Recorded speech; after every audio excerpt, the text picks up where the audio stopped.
గత 48 గంటల్లో మారిన ప్రపంచం. ఇరాన్ ఇజ్రాయెల్ యుద్ధం. బైబిల్ ప్రవచించిన గోగు మాగోగు యుద్ధం మొదలైందా? ప్రపంచం ఒక అగ్నిపర్వతం మీద కూర్చుంది. అది ఏ క్షణమైనా బద్దలవ్వచ్చు అని మనం ఇన్నాళ్లు అనుకున్నాం.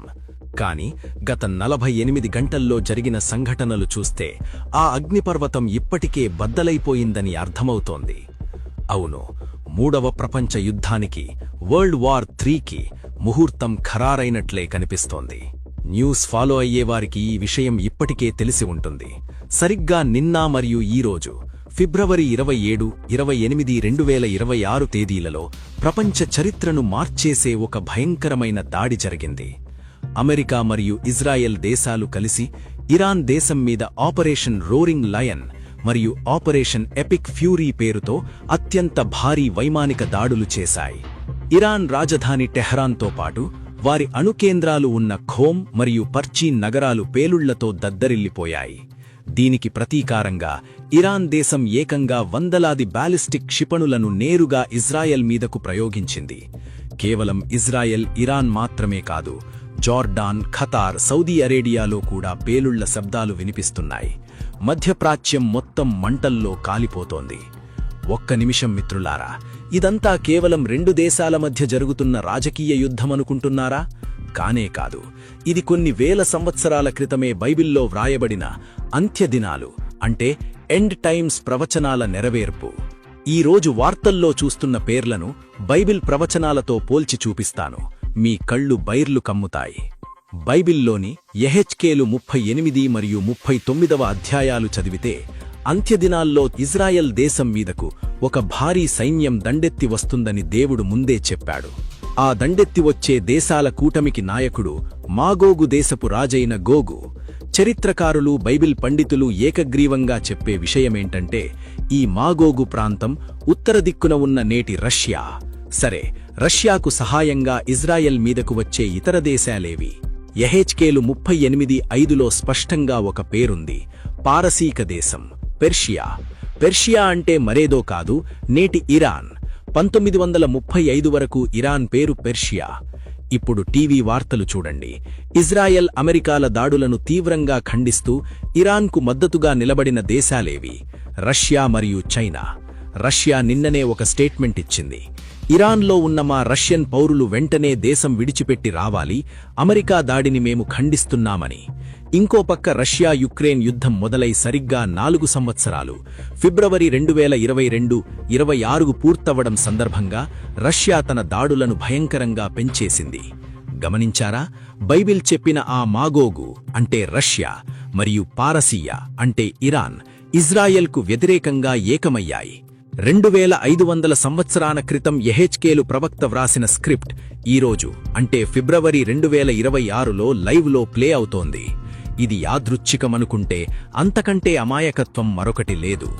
యేసుక్రీస్తు తన శిష్యులతో తను రెండవసారి ఈ లోకానికి వచ్చే ముందు జరిగే సూచనల గురించి చెబుతూ ఒక మాట అన్నారు. మత్తయి సువార్త 24:6-7లో, మీరు యుద్ధముల గురించియూ యుద్ధ సమాచారముల గురించియూ వినబోదురు. జనము మీదికి జనమును, రాజ్యము మీదికి రాజ్యమును లేచును అని చెప్పారు. ఈ గత 48 గంటల్లో ప్రపంచం మొత్తం వింటున్నది ఇదే. ఇరాన్ తమ అణుబాంబుల తయారీని ఆపట్లేదని, భవిష్యత్తులో అది తమకు ముప్పు అని ఇజ్రాయెల్ ఈ ప్రీఎంప్టివ్ స్ట్రైక్ చేసింది. కాని దీనివల్ల మొత్తం మధ్యప్రాచ్యంలో విమాన సర్వీసులు ఆగిపోయాయి. ఇజ్రాయెల్లో ఎమర్జెన్సీ ప్రకటించారు. రాబోయే రోజుల్లో ఇది కేవలం ఈ దేశాలకే పరిమితం కాదు. ముడి చమురు ధరలు పెరిగిపోయి ప్రపంచ ఆర్థిక వ్యవస్థ కుప్పకూలే ప్రమాదముంది. యేసుక్రీస్తు చెప్పినట్లు ఇవి వేదనలకు ప్రారంభం మాత్రమే. These are the beginning of birth pains.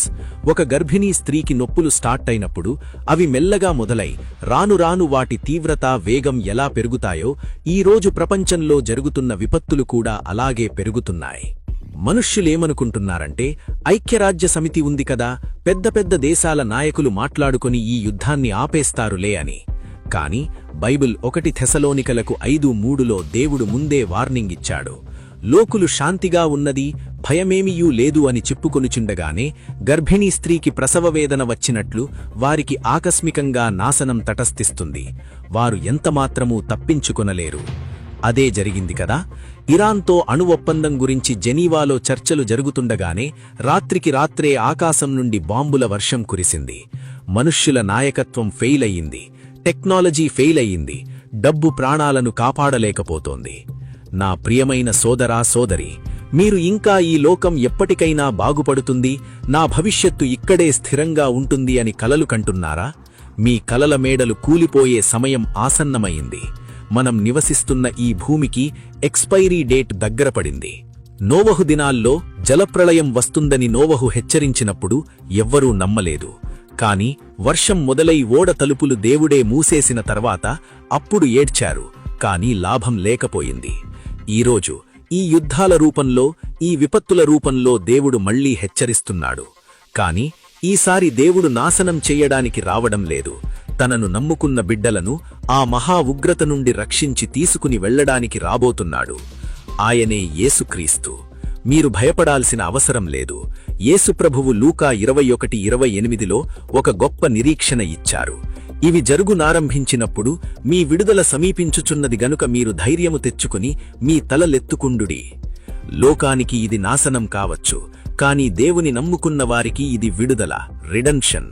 అయితే మీరు ఆ రక్షణ ఓడలో ఉన్నారా, లేక ఇంకా బయటే ఉండి యుద్ధాలను చూసి భయపడుతున్నారా? ఈరోజే నిర్ణయించుకోండి. రేపు ఏం జరుగుతుందో ఎవ్వరికీ తెలియదు.